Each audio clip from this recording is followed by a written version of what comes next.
episode of Most Men. This is episode 30. Number 30 in the double digits, triple. Okay, welcome to Most Men. I want you to like, subscribe, ring the bell, comment. Needs comments, boys and girls. We're on iTunes, Google Play, Spotify, iHeartMedia, themostmen.com is the website. Info at themostmen.com, M-E-N. And, all right, here we go. All right. Number 30. How we been? Doing well. I'm Mark Mahoney, by the way. I have a problem with identifying who I am. Nobody really knows who I am, but I am Mark Mahoney. I am the host of Most Men. This is Tim Marin. Didn't mean to interrupt. Go ahead. No, doing well. I got over here before traffic. That's always a big key bonus. So I'm ready to sit in the air conditioning and run my mouth. Okay, well, we're ready to roll. You guys can't see him. We're going to introduce him on the next podcast if he wants to stick around. Even for, I think you might want to knock back a few cold ones. But we got a new producer, Tyler. The umpire is growing. Yeah, well, no, he came in here and got all this stuff. He's got it figured out. Yeah, I only had to interview one person. I was like, please, and dude, the applicants for this, I was getting like 50 a day, and I was like, oh my God, and half of them, I didn't want to mention your last name until you give me permission, but anyway, Tyler's our new. He's the we're not just gonna give him the producer title. He's gonna have a badass title. But he's the way you can make him do more. Yeah.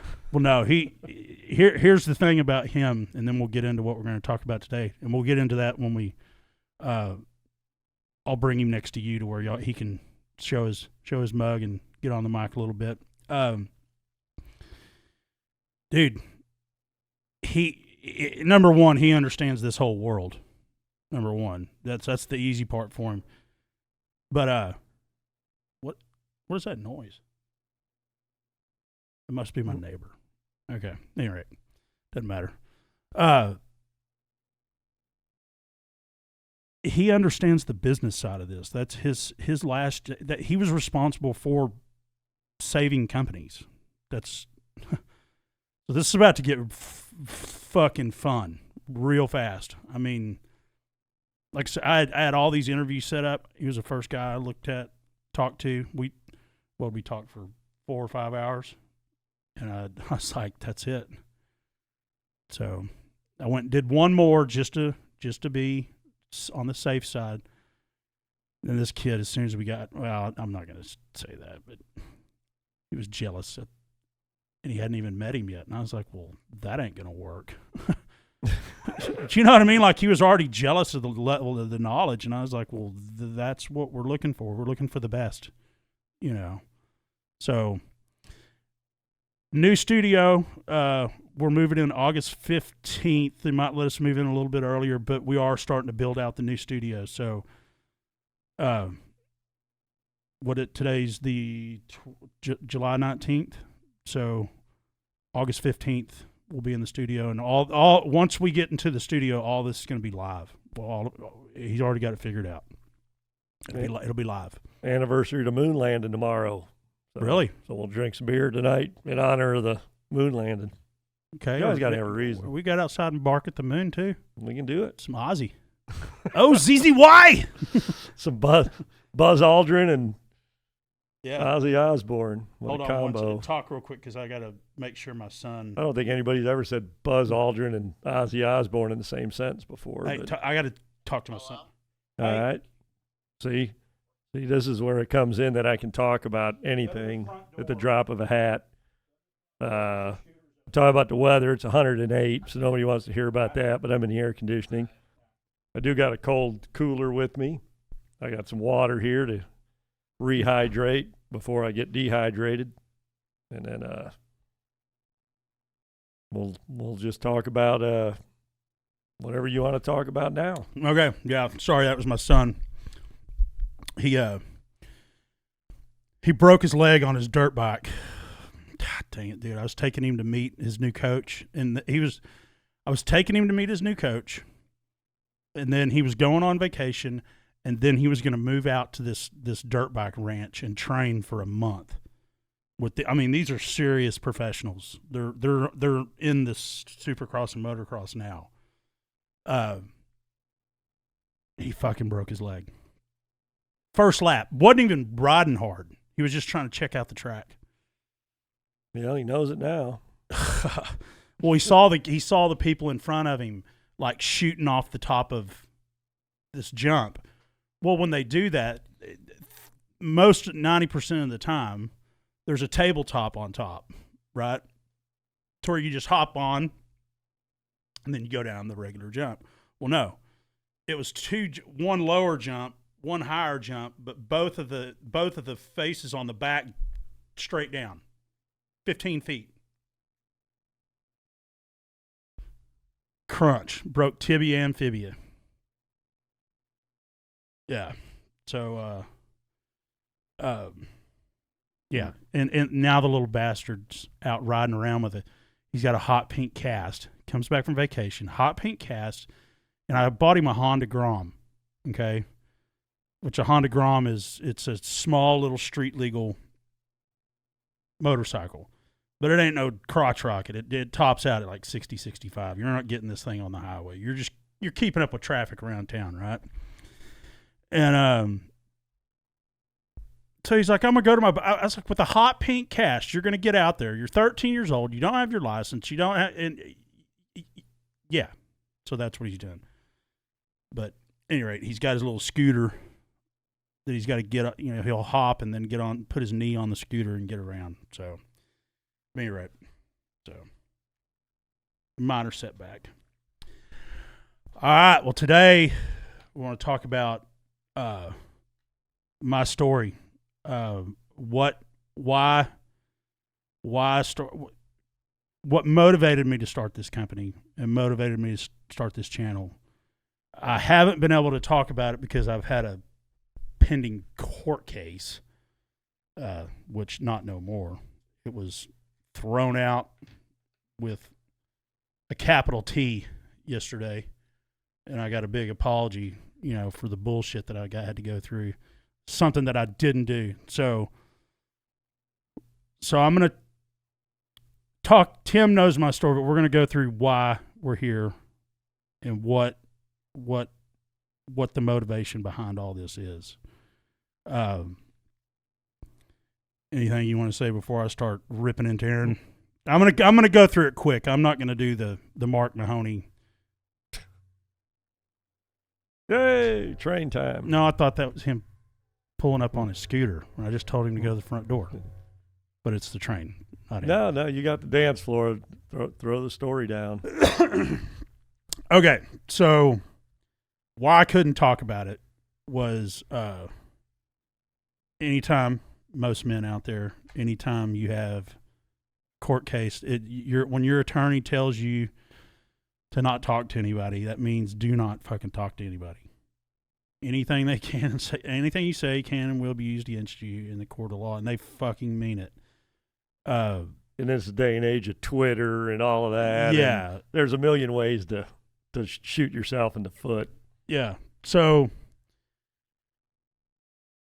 I'm just going to go through the cause of I'm not going to go through my whole company. I've already been through the company shit and losing all the money and all that. Okay. This is why I went through a divorce. Okay. She was needing to get gone anyway. Okay. But this is what fueled so after I lost my concrete company, I got into the remediation business, chemical and oil spills and chemical cleanups and all that kind of stuff. And so I'm doing a job out in Weatherford, which is just 20 miles west of where I'm at. And it's an oil spill. Well, okay, so my daughter's 17. This is her senior year in high school. I'm going right. Okay. So I'm on an oil spill. Oil on the ground. EPA, not good, right? Got to be done ASAP. Now money, good money, whatever. Okay. So me and my wife weren't on like we were just bad roommates. I was kind of going, hey, let's get my son driving, and then it's time for somebody else to take care of you. I'm done with this. Well, my daughter it's her senior year. She's got her boyfriend, and he was all right at first until I really got to know him. He's a little fucking punk. I mean, he's just one of those, just the way he was raised. I mean, once I figured him out, a real manipulator, liar, just if you're stupid, he can sell you on anything. Like my mom. I'm going to get into that. Okay, so it's my daughter's senior year in high school. I bought me and her toy Australian Shepherds. I bought one for her on her birthday, 16th birthday, to wear. So a toy Australian Shepherd is about this big. Okay, they're little tiny things. They're like walking fur balls. Okay, so she could have her little puppy to ride around in her little car with her. Right. Well, during the ice storm, I actually accidentally ran over her dog. I was driving to go get groceries, and her Aussie loved to chase cars. And she was typically good at it, but not on the ice. And she slipped underneath I didn't know she was back there. All I did, I felt a lump. So, and it was her dog. I ended up taking it to the hospital. Yeah, you've told that whole hospital story on the podcast. That's a whole dear 20-minute. Yeah, dear God. Yeah, I'll catch you up to speed on that one. Okay. So ended up having to put the dog down. I buy her another one. This one's an asshole of a dog. The first one was a great dog. I liked her dog more than I liked my dog. So, but this one, asshole, tear up the house. She didn't train it right because I trained the first one. I told her, son, I'm not training this dog, and I'm not picking up after it. I'm $10,000 in on this fucking dog situation, and I'm not cleaning up after this dog. Okay. So she'd blame everything on my dog, and I was like, no, I don't think you remember correctly. Is that our dogs were trained. This dog you're just locking it in its fucking cage and going and doing what you want to do, and then thinking it's going to be perfect when you get back. Not how it works. So, me and her banging heads, because as soon as she would come in, I'd be like, see all this shit all over the floor? My office trash can, my trash can. It'd be over, and I purposely left it there until she got home. Like, okay, here you go. Pick the shit up. She's like, what's right here? You could have done it. And I said, no, that's the point. It's your fucking dog. You clean it up. So, but her whole thing was the senior years that I get to do whatever the hell I want. No rules. Attitude. Big time attitude. And especially since she started dating this little prick.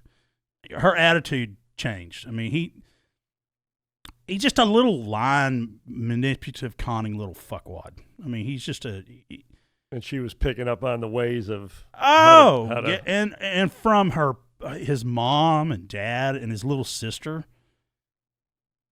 Did I tell the Hawaii story? Yeah, I did. Yep. Okay, well, another crazy story. That's why people got to go back and look at the podcast because it's all on there. Okay. That's another 20-minute story. Right, but I'll tell the quick version of it just to get everybody up to speed. Okay, so I was telling my wife, I was like, look, we are the fucking adults around here. Just because it's her senior year doesn't mean she gets to do what the hell she wants to do. Okay? Because she'd walk in and I'd tell her to, and she's like, fuck you. And I'm like, no. You don't get to tell me fuck off in my house. Until you graduate, it's my rules, or it's the house rules, and that's it. So, but we started banging heads, and it just started getting, and she's stubborn as hell to begin with. I wonder where she gets that from, but So fast forward. I used this little kid, her boyfriend, because he tried to start his own business, okay, which he failed at. He was doing fine when I was helping him and giving him business and all that. So I used him to clean up that oil on that oil spill job. You know, he's a little cowboy. He works on a ranch. You know, so he has access to, you know, skid steers, bobcats, and all that kind of stuff. So I hired him to go do the dirt work over there, to take out the dirty dirt, put in clean dirt. So he knows that oil on the ground and me are not good, right? So, you know, they're getting into their little dating thing, and you know, my wife's just saying, yeah, you know, we can't bitch about him because we're going to drive her closer to him if we bitch about him. You know, so just let it run its course. Hopefully she figures it out. You know, I'm like, all right, but you know, he's not going to come in and talk to me like we're. Yeah, you're just hoping that was a good idea. You didn't feel good about it, but. But no, I mean, dude, he was borrowing my welders, my cutting torches, my trailers, you know, if it wasn't for me, his business wouldn't have gone. I mean, we're talking big welding trailer rig, like set up to go do fences, and you know when I buy something, I set it up. Oh yeah, you know, so borrowing all my shit all the time. I'm referring him work, feeding him work, this, that, and the other. And so one night my son comes home and he goes, Dad, why is there all that oil at the end of our driveway? And I'm like, what are you talking about? He's like, come here and look. He said, somebody spilt a shitload of oil, you know? And we walked down there, and where I used to live, you couldn't see my house from the road. Everybody had like 10 to 15 acres. Okay, so we get out. I'm like, dear God, you know? So my daughter gets home, and I'm like, hey, who the fuck spilt that oil at the end of the driveway? I mean, because to get to my house, you have to be lost. Yeah, you do. It's a dead end. You got to be lost to find out where I used to live. And she goes, and Trey's his name. I'm not going to mention his last name because somebody's going to beat the fuck out of him, you know. But so it ain't going to be me. I can guarantee you, your little shrimp ass. I ain't going nothing, getting in no trouble over your little worthless ass. Somebody's going to fuck you up one day. So, she's like, Trey accidentally spilt the oil out of his truck. And I was like, spilt the oil out of his truck? She's like, yeah, he was trying to teach me. I was like, whoa. I said, you're telling me that he was going to try to change his oil at the end of our driveway? Yeah. It's like, when did this happen? Last night. So my neighbor calls me about, because he sees me out there, and this guy's the nosy neighbor, okay? He calls me, he said, Mark, what the hell was that last night? He said, who was that? He said, it was like 11 o'clock at night. He said, you know, so number one, you got to be lost on my road to find my house. My neighbor's like, who in the fuck is in front of Mark's house at 11 o'clock at night with their bright lights on, not doing anything? So he walks out to the end of his driveway to see what the hell's going on. He said he didn't have no oil pan. He said he just got underneath there and fucking drained it right there on the road. Isn't that special? Yeah, teaching my daughter how to do an oil change at 11 o'clock at night. Okay, mind you, that the neighbor across the street, we've all got like 10 to 15 acres. This guy thinks he's running the fucking Yellowstone on 15 acres. He's got 25 head of cattle on 10 acres. He feeds them. I'm not knocking him. He feeds them. But the way that my house was, we lived on the cul-de-sac, and the road went up to the hill to the cul-de-sac. So all the water that came down, there was another culvert that went under the road to where all the water coming down my ditch would go into his pond. His pond, the way it drained, it went into his pond. So the oil was going towards his pond on the road. And I'm like, dude. And that's what I'm saying. This guy thinks he's running the fucking Yellowstone. Okay? He's got 15 acres, and if anybody knows what ranching is, how these ranchers get out and that's why they have those big mules so they can drive around and check their fence to make sure no varmints are getting in or their cows are getting out or whatever, right? He does that on 10 acres every day, every morning, every evening. And it's like, dude, take a break. That's how serious he's taking it. I mean, so I'm like, oh, God. So I was like, dude, what the fuck were you thinking? It's like, I was trying to show your daughter how to change oil. I said, dude, get the fuck out of here. I was like, you need to clean that up. And his first response was, you don't own the road. This is a 19-year-old kid telling me in front of a $1 million house that I don't own the road. With his oil all over it. An F-250. That's a lot of fucking oil. A big F-250 diesel truck. Yeah, it's like, 12 quarts maybe? 13. Look there. Was in my Chevy. What's that, 3 gallons? It's a lot. That's 3 gallons. Yeah.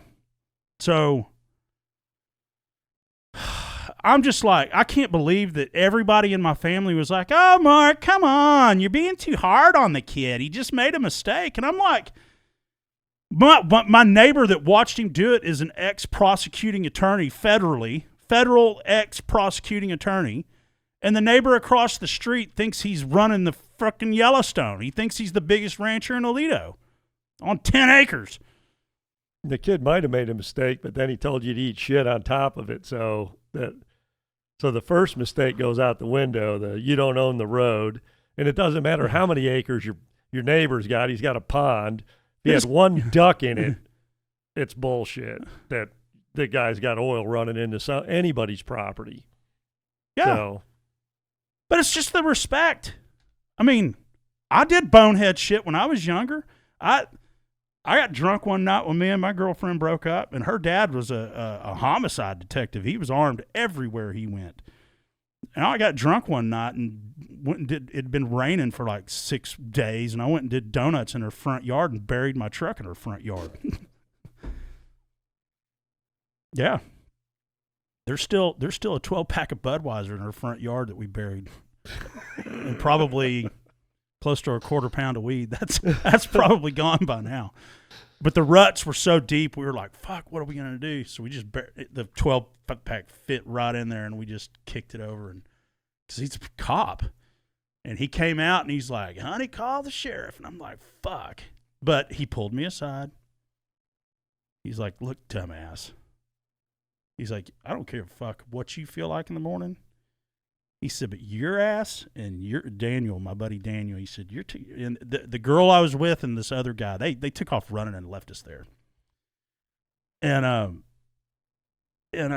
he said, both of your little fucking asses are going to be here at sunrise, and y'all are fixing my yard, or I'm pressing charges. That I'm going to give you a chance to make it right. I'm going to pull you out. I don't have to. I could tell you to call your mom. He said, but I'm going to pull you out, but you're coming back and you're fixing my yard tomorrow. I don't give a shit. Well, we were out there puking. They put their lawn chairs out, drinking lemonade, watching us sweat and puke. And it's July and August. I mean, it's this time hot. Oh yeah, but we fixed it. And that's where I was like, dude, I did some stupid shit when I was younger. Just fucking. I'll show you how to do it. I'll just get a power washer. Get your power washer. Get some Dawn soap or some degreaser. And some sand so we can make a barrier to where it doesn't drain off into his pond. The sand will soak it up, and then you're done. That's it. A couple weeks goes by, and I'm like, dude, my neighbors are down my throat, man. Get it done. Well, it's starting to go away. I don't care. Just get it done. Because my neighbors, both of them are like, dude, if you don't do it, we'll report his little ass. This is bullshit. Like they were like, if you're not going to do anything, Mark, fine, we will. We don't want that shit in our neighborhood. And we're going to let him know. So, but the whole time, my mom, my wife, my sister, everybody's just like, my half-sister, not Heather, my half-sister, from the Davis side of the family, not the Mahoney side, the Davis side. You're being so hard on the kid.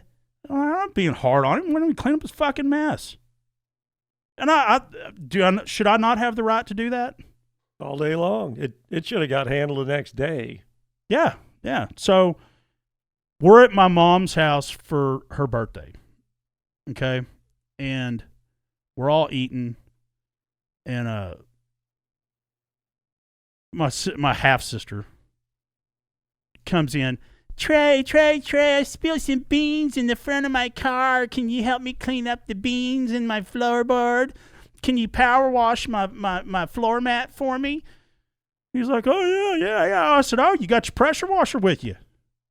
I said, after dessert, we can go on over to the house and clean up the oil spill while we're at it. After you clean up the beans, we got some more stuff to clean up. You spill the beans. You never hear that as actually happening. It's a metaphor, but. My sister could spill anything. All right, so we won't get into her. Okay, anyway. So, in front of my whole family, my brother-in-law is sitting right there, and my sister, Heather, my sister. I said, so we can go clean up. He in front of everybody, he told me that I didn't own the road again. And my brother-in-law was like, you're going to let him talk to you that way? And I was like, what am I going to do? What the fuck am I going to do? I'm not getting anywhere with this. Everybody thinks I'm fucking crazy. Everybody thinks that I'm not getting anywhere. Everybody thinks that I'm torturing the kid. He's like, that's insane, man. I said, I know. Look around. There's no shortage of fucking idiots here. Yeah, I mean, so it had just rained, and I texted him a picture of what it looked like because he was telling me it was going away. And I said, dude, it's not going away. So I said, but here's the deal. I said, look, I'm going to ask you one more time to clean it up, but then I'm gonna let my neighbors have at you. Like, no more protection anymore. I'm going to let them have at you and do whatever they're going to do to you. So he sends me this text. Of course, he's 19 years old and a man when he's running his own business, okay? But as soon as I met him, you're threatening a kid. I was like, I'm not threatening you. I'm telling you that my neighbors are going to fucking sue the shit out of you if you don't get this done. They're tired of it. They watched you do it. You did it on purpose, and they want you to clean it up. So, my daughter comes running out. Oh, you're ruining my relationship. I said, just shut the fuck up and get in the house. I didn't tell her to shut the fuck up, but I'm just like, shut up and get in the house. I don't care about your damn relationship. I want the oil cleaned up. So you tell his dad to call me. His dad's supposed to be a business owner and all this, that, and the other. And I told him, I'm not, dude. All I'm asking is for him to clean up the oil in the road. I've got John Dutton across the street thinking he's running the Yellowstone. I've got fucking, Perry Mason next door. Or I don't know, was Perry a prosecutor or a defender? Defender. Okay, well, I got fucking a federal prosecuting attorney, attorney as my neighbor. That's pissed. That's nosy. Saw him doing it, and they're on my ass. He said, well, tell him to fuck off. I said, oh, well, there's the apple tree right there. I was like, dude, I don't tell my neighbors to fuck off. You ever thought about telling your neighbor to fuck off? Yeah, but I've never done it. Well, I mean, certain neighbors, yeah, over the years. Well, I'm just saying good neighbors. Well, not when I'm wrong. If your neighbor, if the shoe is on the other foot, yeah, your neighbor would tell you to fuck off. About when you tell him, hey, you don't own the road, he'd tell you to fuck off. And he'd have every right to tell you to fuck off. Right. You only tell people to fuck off when you're right. Exactly. You don't tell people to fuck off when you're wrong. Makes you a royal dick. Yeah, that's what I'm saying. And I'm a good neighbor. Isn't that one of the virtues? Be kind to your neighbor. So, at any rate, And they were good neighbors by giving you as long of a chance to get it right as they gave you. But the clock finally ran out. But the kid was just thinking it'll all just go away if you put his head in the sand. Yeah, but no, this neighbor always called and checked, like, hey, man, I saw your kid riding his motorcycle and he fell down. Is he okay? Or, if he went in and didn't come back out, he's like, I saw him fall and he fell pretty hard. Is he okay? I mean, he was a good guy, a great guy. I mean, every time I saw him out, we had leaned on the fence, drank a beer. He was a good neighbor. So, anyway, and then he owned the land behind me, and so I was like, if we ever get ready to sell that, I want my half. So, so the dad basically just tells me to fuck off, and I'm like, God damn, what's it gonna take for somebody to? Yeah. Yeah, what's it going to take? So finally, I gave up, okay? Okay, so you know how my house was. Okay, my office was where the garage used to be. It got turned into an office garage. So the guy then there's garage, office, bathroom, and then my daughter's room. The guy we bought the house from was in the glass business, so there's glass all over my house, okay?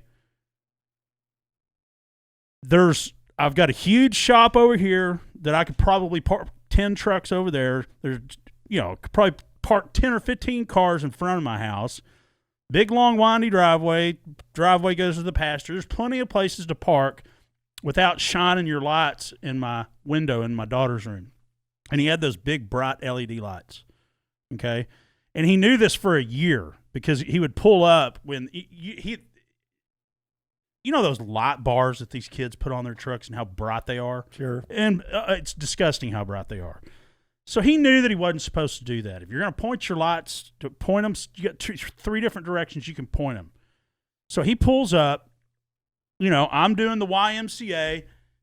Turn your lights off, turn your lights off. My daughter's yelling out her window, turn your lights off. You're not supposed to have your lights on, blah, blah, blah, blah, blah. So nothing. I walk up to the door, and I'm like, dude, turn your lights off. Nothing. So I walk out there, tap on his window. Rolls down his window, and he said, what? And I said, dude, you know the rules. Turn your lights off, find somewhere else to park, or leave. Rolls up his window while I'm saying that. So I rolls down his window and he says, quit knocking on my fucking window. And I'm like, God almighty. I said, okay, just leave. Just leave. Rolls up his window. My daughter gets out of the truck, runs over, starts pushing me and telling me I'm ruining a relationship, blah, blah, blah, blah, blah. And I'm just like, get off me. Get in the house. He knows the rules. Her dog was still in his truck as he was leaving, and he figured that out. Well, so he opens up the door, but she's still steadily pushing me, Well, the dog runs up, jumps on us, and all of a sudden he starts running at me. And we're still, me and her, like, we're trying to get the dog down. She's still pushing me. And I look up and I'm like, oh, fuck. Here's Junior. Yeah. And I'm like, dude, so I've trained in martial arts. And I was just like, we have this conversation in our, no biggies. It's all good. If I did it, he would have killed me. No, it's all good too. Okay, so he's running up towards me, and I'm like, fuck. Whatever you do, don't hit him. Whatever you do, don't hit him. Just diffuse the situation. And because my daughter can see everything that's going on. I knew that.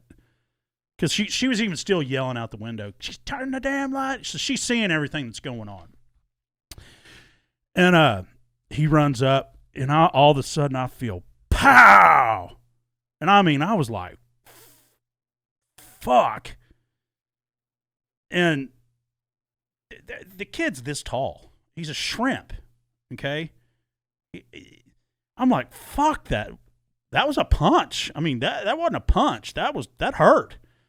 So all I did was I just grabbed what I could grab, which I grabbed his shirt, and I think I had some of his hair, and I just put him on the ground, like, because they're, you know, those bricks that line my driveway. Yeah, they're like 3 or 4 high. So you just I just paved stone things. Or I just pushed him over that to where I knew it would trip his feet out, and I could hold him on the ground, and that's what I did. And my wife came running out, and she broke us up. Well, of course, it was like holding down a wet badger. I mean, he was doing snow angels in my front yard, and I'm like, good God, dude. Well, he jumps up, and he says, "You're such a puss. You couldn't even hit me. All you did was pull my shirt and hold me down." I was like, dude, get the fuck out of here. You know, just get the fuck out of here. And as he's walking back to his truck, he's like, "I'm calling the cops." And I said, "Call the cops." Cops show up, talk to him. They're begging me to press charges on him. And they're like, "Dude, what did he hit you with? That he hit you with something else besides his fist." He said, "Your eyes are already like really messed up." And I was like, I don't know. But they were like, "Dude, you need to press charges. Like, he's right down the road. We can go pick him up." And I said, "No." I said, "This is going to cause enough problems in my family anyway." And I said, there's a better fight for him down the road. You know what I mean? There's somebody's going to whoop his ass for me. I don't, and look at my size difference and look at his size difference. What do I have to prove at 45 years old whipping a little 19-year-old's ass that... Yeah, what's he weigh, 130 pounds or something? Probably soaking wet. I don't even know if the kid's 5 foot tall. He's tiny. He's small. So, of course, I gave the statement, this, that, and the deputy, he was like, "Man," he's like, "I'm a cop, and I don't know if I could have restrained myself from doing that." He said, "I've got a daughter." He said, "I'd have beat the shit out of that little kid, and you had every right to do it. You know, you have a right to protect yourself on your property." He said, "Hell, you could have shot him, and the results would be the same." You know, so fast forward. His mommy picks, you know, they let him go.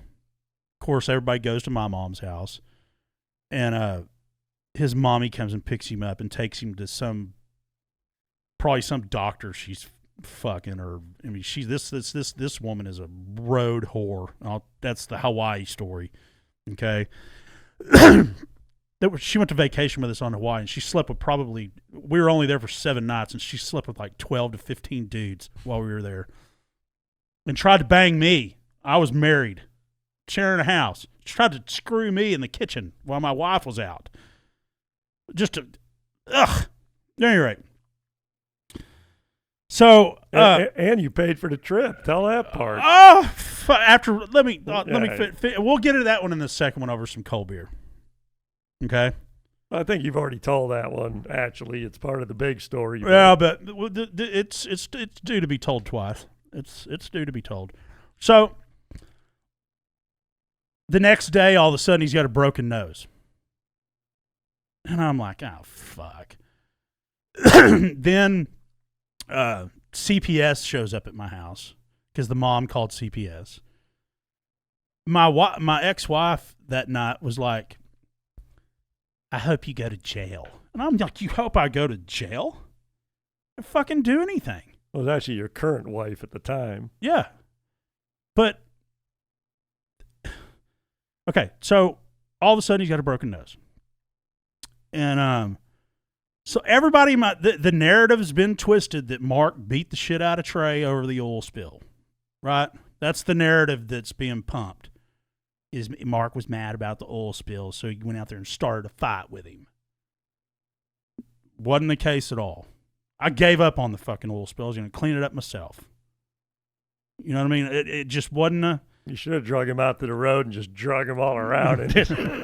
Yeah, but the seat of his pants. yeah. So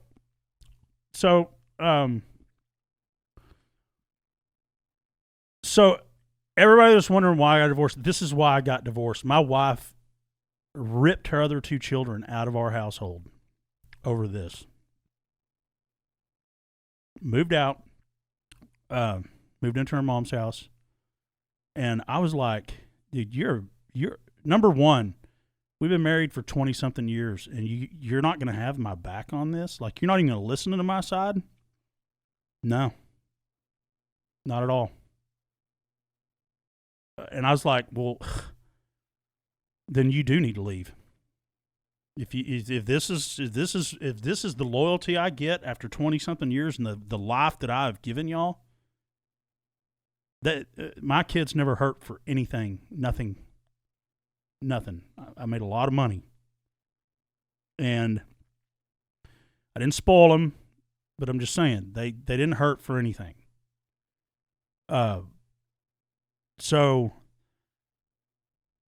couple weeks down the road, which I had no clue that this happened. I had no clue, and I'm about to wrap it up too. So I'm right there. They go to the police together and come up with this story that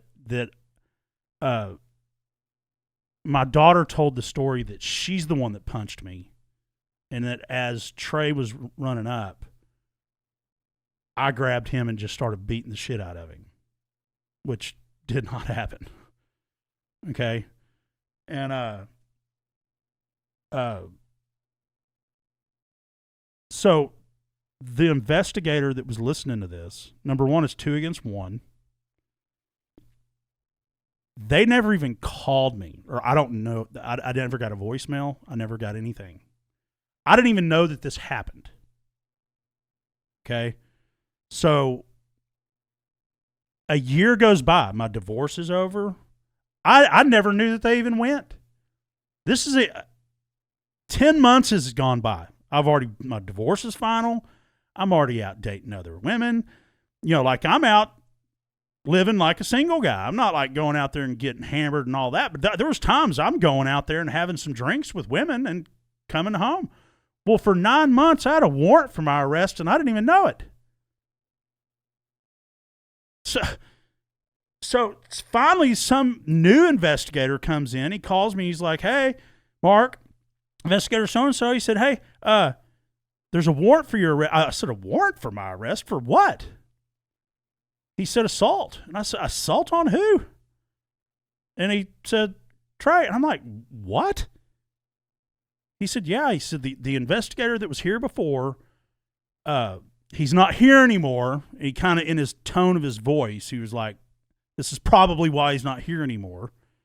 I was like, so y'all just throw around assault charges? I mean, y'all just throw around warrants and assault charges without getting the other guy's side of the story? And he said, well, it was 2 against 1. I said, even if it's 2 against 1, I don't get a chance to tell my side? What the fuck is that? Or have somebody ask you, hey, did anybody else see this that went on? My daughter. Well, no, but there could have been 4 other people that they neglected to mention that, you know, why did they just assume it's you and only you? My whole family's out in the front yard when he jumps up and says, you're such a puss, you couldn't even hit me. All you do is pull my shirt and hold me down. What else do you need to hear? I mean, so I'm like, what the fuck, dude? He's like, man, he said, I'm sorry. He said, look, if it were me, I wouldn't have done this. He said, but it's there. You've got a warrant for your arrest, and you got to take care of this. A judge signed it, and you got to handle this. So I called my attorney, and my attorney's like, what in the fuck? Because I called my attorney the night that it happened when the cops were on the way. And I said, dude, what do I do? Do I need to press charges against this kid? And he's like, Mark, come on, dude. He's 19 years old. He's a little fucking punk. He'll get his, you know what I mean? Like, I talked to him. I was like, what should I do? He's like, you have a right to protect yourself at your house. But he's like, do you want to create a problem? You know, he said, you're going to drive your daughter closer to him if you start pulling all this bullshit. If you want the kid gone, just ignore it. So that's why I didn't press charges. You know what I mean? I had 2 deputies going, what are you thinking? He is right down the road. We go pick him up right now. Yeah, because he whapped you with brass knuckles. You didn't bring up that part. Well, that's the next part. Yeah,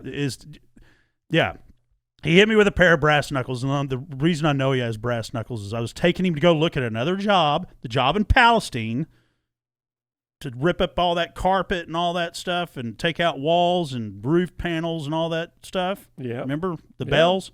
Yeah. Okay. Took him out there, and I'm like, and my son had just gotten into a fight with a friend of his, and the kid got him down in a chokehold, and he knew jiu-jitsu or was training in it or whatever, but my son got out of the chokehold and whooped his ass.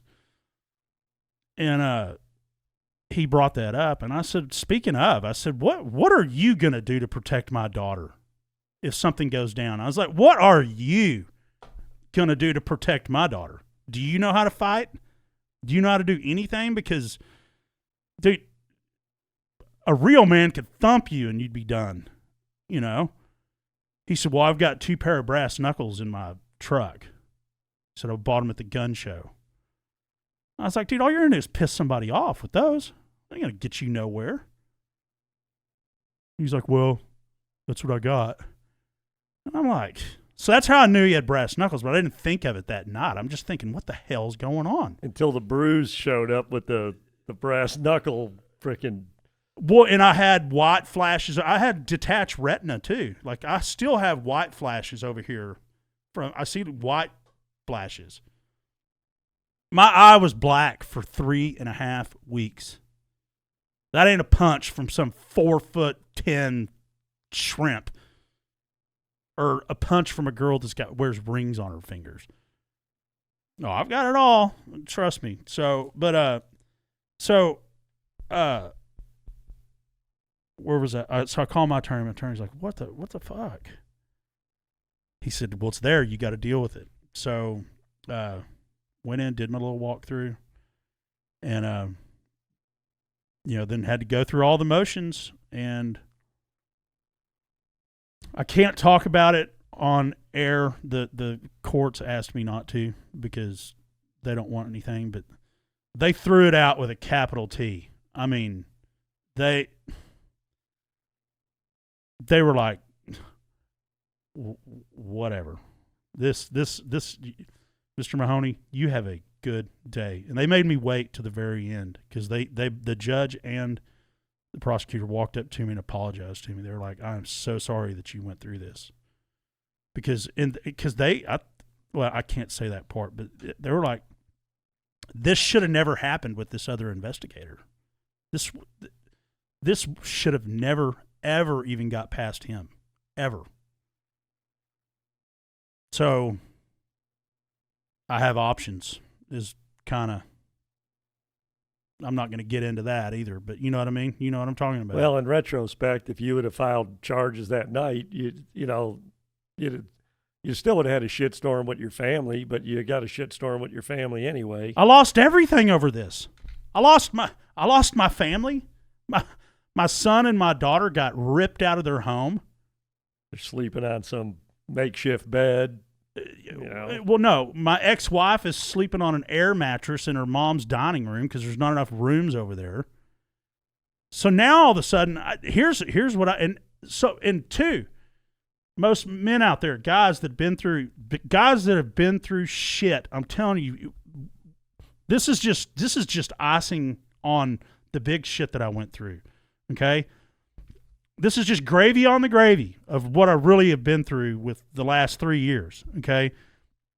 But I lost a 20-year marriage. I lost my daughter and my son. I don't have no relationship with my oldest daughter anymore, okay? I lost my whole family over some 19-year-old punk. That wouldn't clean up an oil spill. Did I help? I helped him financially, like hired him to help his business being built. Didn't you say he bought a bunch of shit he couldn't afford too? Yeah. Well, he ended up. That's another thing. He ended up I think my daughter had to dig him out of the hole. She like loaned him like $12,000 or something like that, and he still hadn't paid it back. But now, what I want to see, and I know that I probably won't get an apology from my family, but I was also ousted from my family like I was this rotten human being that beat the shit out of a little kid, and my whole family had to leave because of me. And none of it ever happened. None of it. Yeah. So I don't want to be harsh, but sounds like you said, there's no shortage of idiots around here. Why would you want to be in the middle of that anyway? I'm not. I told them never to contact me again. They wanted what they got, so and they've let got them it. have it. Yeah. He still stops at my mom's house, and this kid's cheated on my daughter. They're not even together anymore, and he'll stop over at my mom's house and she'll fix him lunch. They all deserve each other. Yeah. That's when I figured shit out with my stepdad. We had a little land deal that we had to work out. Went to take him his money, and I said, "Here, you and great." I gave him extra money because the transaction took a little longer than we thought. So I gave him extra money to kind of make it right because I felt bad. And I'm a nice guy, and I'm an honest guy. After being accused of fraud, theft, me and my attorney colluding and, conning him out of money and all this shit. My enemies treat me better than your family treats you. I don't have anybody fuck me around like this. Good God. Yeah. And it's just because they're stupid. They're mad about what they don't understand. They're just stupid. And they don't like to hear the truth when you tell you. The problem is you're fucking stupid, and that's not my fault. Just because I know and you don't makes me the crook. Whatever. Okay. But anyway, I can't wait to see what everybody says now. I know I probably won't get an apology. It'll probably be just like, I guess he was right. No, they'll just blame that the court's stupid, Yeah. Yeah. That's defund the police or something. Yeah. He paid somebody off. It's something stupid. And I'm totally prepared for it, and it's fine. Well, at least you won't be shocked. But what my point was when I went over there to square up with him on that money that I didn't have to give him, and I put it in the contract, in the attorney contract. I said, to get this extra cheddar that you don't deserve, to get this, I don't have to do this. To get this, I owe you this, and I'm giving you this. Before you get this, you have to thank me for seeing this thing through, because it was such an ass beating. I mean, anything that could have gone wrong went wrong. And I felt bad. I really did. I felt bad. And he wouldn't say thank you. He told me, he said, I'm not thankful. He said, I'm not thankful, and it'd be disingenuous, and I'm not telling you thank you. And I said, well, fuck you. So I went over there, took him the money. I said, here, you ungrateful prick. I said, now, enjoy every red penny of it, but don't ever fucking contact me again. You or my mom. And you gave him the bonus money anyway? Yeah. Yep. Didn't have to.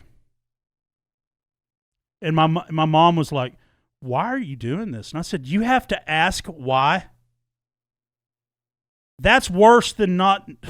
You have to ask why I told you until this court thing is over, okay, when the divorce finally went down, I told her on Thanksgiving, I said, Mom, you're going to make a choice, okay? If I find out that my ex-wife and Trey are at Thanksgiving this year, pending the climate of what's going on, you're either choosing them or you're choosing your son, your blood son. Guess who was at Thanksgiving? The pair over there. Yeah. Yeah. And then you told me she got mad that you didn't come. Oh, she knew I wasn't coming because of my stepdad. I got tired of being called a thief and a liar and a fuck. And that's the same thing with him. You should have seen the look on his face when I gave him that money, and I said, don't, because they were so shocked that I actually minute. And I mean it. Screw that, man. So the moral of this story is you can only count on yourself. When it comes down to it, you gotta be careful of who you surround yourself with. And your own family, your own family can just derail your whole program over something dumb that you didn't even do. I didn't even do any of this, and I lost everything. But do you know how good it feels to just have what was in my fucking face just like taken and being like, from some other, people that had a brain in their head, and they're just like, this is fucking garbage. And we owe you an apology.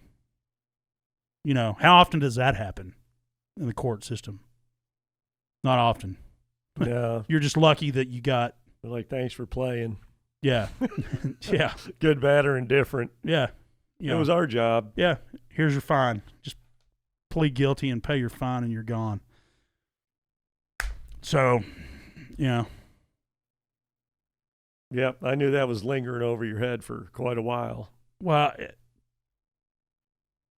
it just was the whole thing of what built this, right? What the whole losing everything in my business and all that kind of stuff and the whole thing, but having your marriage ripped apart and your family ripped apart by some third party that is not going to be there.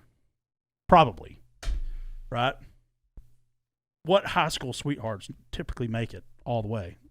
There are the cases, but well, when you got somebody that changes their oil without a pan in front of a driveway who does remediation work that cleans up oil spills for a living, so all the evils with the EPA and the carcinogens and water runoff and watersheds and it's a very complex deal. A little bit of oil's too much. So to just puke 3 gallons and then your defense is you don't own the road, that just tells you all you need to know about the dude's character or lack thereof. Yeah, and his parents, his dad, supposed to be the one that makes a man out of somebody. Tell your neighbors to fuck off. And he told me, you don't own the road. He told me that too. He told me to tell my neighbors to get fucked twice. He said, I just tell them to get fucked. You don't own the road. They don't own the road either. I was like, well, here's the apple tree. No wonder he's a fucking idiot. Yep. So but the whole moral for the guys out there and just for hell, girls too. Don't be dating these little punk kids, man. Dude, I'm telling you, when my daughter finally grows up, she's only 18. Well, she's 19 now. But when she finally grows up and figures out what happened, what's the guilt going to be like for her? If she ever feels the guilt, I don't know. She may never do. She may never. Yeah, she might go to her grave thinking you're the biggest shithead ever. There's always that. Yeah, and trust me, I do not want my ex-wife back. And that was this. Some of this was a blessing in disguise. Okay, because I got rid of a lot of stuff that needed to be getting rid of, and I came out at the other end smelling like a rose. Okay, because I didn't do anything wrong. Even to get divorced, I didn't do anything wrong to get divorced. You know what I mean? We may not have loved each other as much as we used to, but that's not enough reason to just kill a 20-year marriage. I'm a loyal guy. I wasn't excited, I wasn't like super excited to get back in the dating scene at 45 years old. Come on. The grass ain't greener on the other side. I can guarantee you, man. There's a bunch of freaking women looking for someone like me to take their next half of their life. Oh, yeah. Oh, they come quick, but as soon as you find out, hey, have you ever thought about getting married again? Nope. No. Have you ever heard the word prenup? Because that's what you get when you come here. first things first. Let's get that out of the way. Yeah, you need to raise somebody else's kids like a hole in the head. Damn right. Damn right. So, but my point is that, I mean, if you hang around shit, you're going to start smelling like shit. Okay? You are who you hang around with. And that's what they asked me that, my mom and stepdad. They said, are you really going to do this? And I said, if this is the way you act, if this is the way my family is going to treat me in this type of situation, I don't need you kind of people around. I mean, I'll be cordial. You know what I mean? Like if there ever is a resurrection or you know, a reconciliation or whatever, you know, I'll be cordial. I'll be respectful, but our relationship will never be the same, ever. You know, ever. How can it? But everybody in my family except my blood sister showed their true colors. And it was nasty. And I was so disappointed. Well, she showed her true colors. She wasn't an idiot, so maybe that's her true colors. Yeah. Who? My wife or? No, your sister. You said everybody but your sister showed their true colors. Yeah. Well, she probably showed her true colors too. She didn't dogpile you, right? No. Well, she stuck by me. That's her true colors. Yeah. Yeah. And my son and my daughter, my middle daughter. But that's the, I talked to my middle daughter today, Lily. Lily, my mini. We look just alike. She's like, that's why I call her Lily Mini Me. She's my mini me. They're the two that got the biggest shit end of the stick. Got ripped out of their home. And Lily will be a senior this year. You know what I mean? Like, she got ripped out of her home at the time of her life that's the best part of her life. Yeah, and COVID's going on, so everything was no, it was over. Well, but she just went through all of that shit. You know, just coming out of COVID, you're trying to get back to some semblance of order, normalcy. Right, she's turning right into this. Yeah, she's turning sweet 16. I mean, she's about to become 16 years old, get her car and all that, and she gets fucking ripped out of her house for no reason. And my son, that's got life by the balls when we were out there. He had all his dirt bike track areas and all the place to do whatever he wanted to do. All his buddies. Yeah. Just ripped out of their home to a place that I'm not even going to get into that. We're going to start wrapping this one up anyway. But yeah, so that's the story of what caused my divorce. I mean, leave some comments about that. I mean, but I'm just saying, that's why it's so important. That's why it's so important for whenever you choose to get married with somebody or you know, make that commitment. Man, a lot of this stuff, if I'd have known, and I was doing some research on this, you know, she showed the red flags, my ex-wife. I didn't know. You know what I mean? I didn't ask enough questions. So do your due diligence. We're going to start coming up with all the questions and all the stuff you need to ask to get some of these answers that you need to know before. Yeah, it sucks, man. But it's hard to have a crystal ball 20 years in advance. No, I know. You're getting married, you ain't got kids and all that. Well, as all that slowly starts to become part of the equation. Well, no, she had daddy issues. She didn't respect her father when we first met. You know what I mean? Like she didn't respect her father, and she did.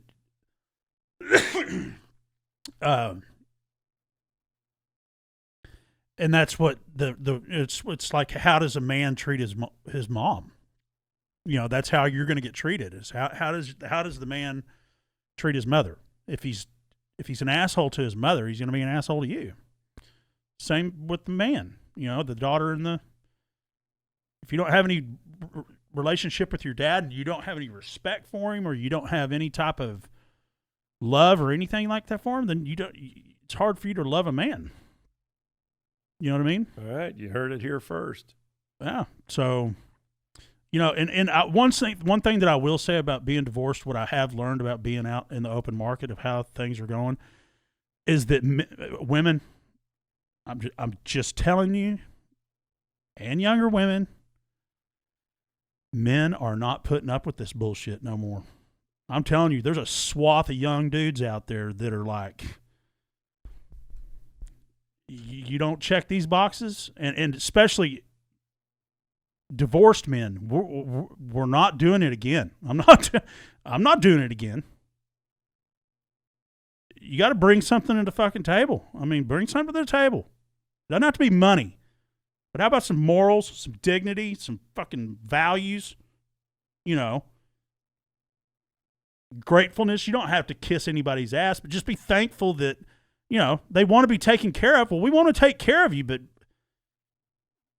for heaven's sake, can you meet some of our requirements? And that now, I just had to get rid of a girl that I was going to drive down. I'm not going to say because she might listen or whatever, but I was going to go help her. The first thing she told me, she said, well, we can't have sex and you can't drink. And I was like, well, fuck you. I mean, so you want me to drive down there? Sounds like your mother. Yeah, you want me to drive down there. And here's the thing. It's not like we haven't done it before. You know what I mean? Like, it was like, what?